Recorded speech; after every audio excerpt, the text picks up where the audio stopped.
Woo-hoo-hoo. Yes, indeed. I'm back. And guess what today is? I'm coming at y'all with chapter 1 of Hidden Lies.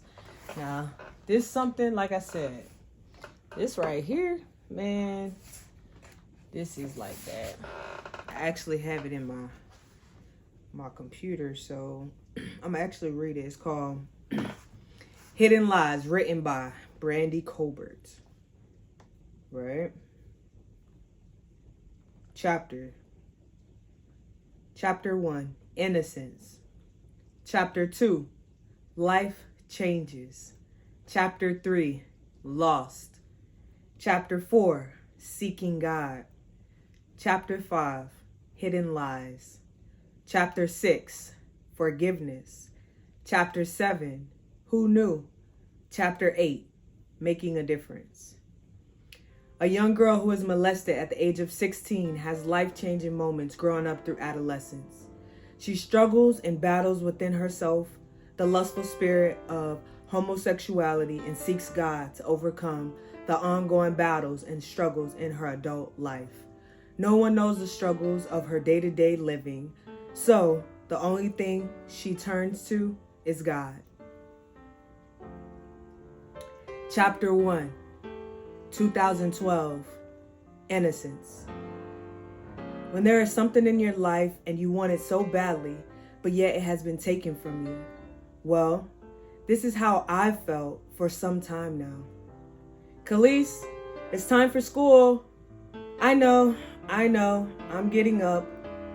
School is just an everyday thing. Getting up, going to school, learning, the same old stuff, just different days. Well, high school days were pretty chill. I always was on the basketball team and considered the class clown. So, of course, I had problems with no one. An outsider looking in on my life would think everything was peaches and cream, but that's where people are wrong.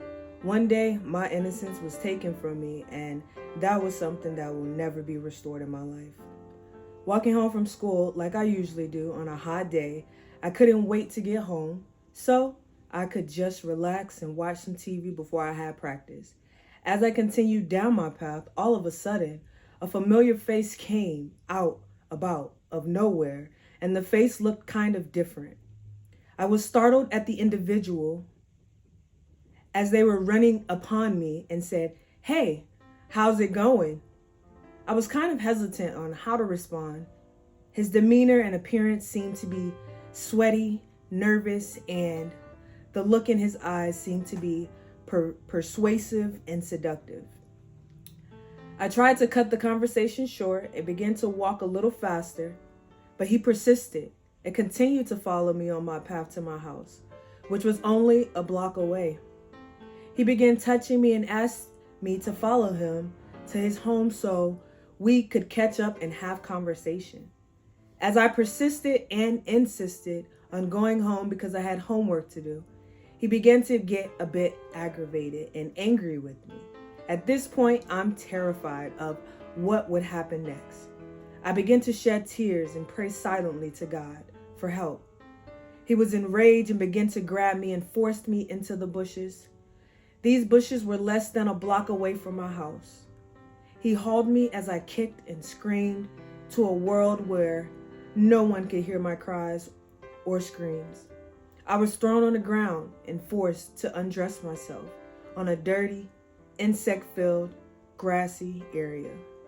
He forcefully inserted his penis into my vagina, and at that very moment was when I felt betrayal, guilt, hurt, helpless, and all alone in this gloomy area behind the bushes where no one could help. I can still hear the voice in my head every day. "Ha ha, don't you wish you would have just walked with me? Now I have you all alone and no one can help you." Those 5 minutes seemed as if they lasted a lifetime, and I felt so dirty. And at that moment, my innocence was taken, and I was no longer the same individual. Once he finished his molestation, he pulled up his pants, wiped his face, and gave me this evil, seductive grin. and walked off. He left me there alone, feeling lifeless and also undressed. I lay there with a million thoughts running through my head. I began grabbing my clothes in an unmoving notion. But then, on and on the walk of the rest of the block to my home. That block felt like it was a never-ending path of sorrow.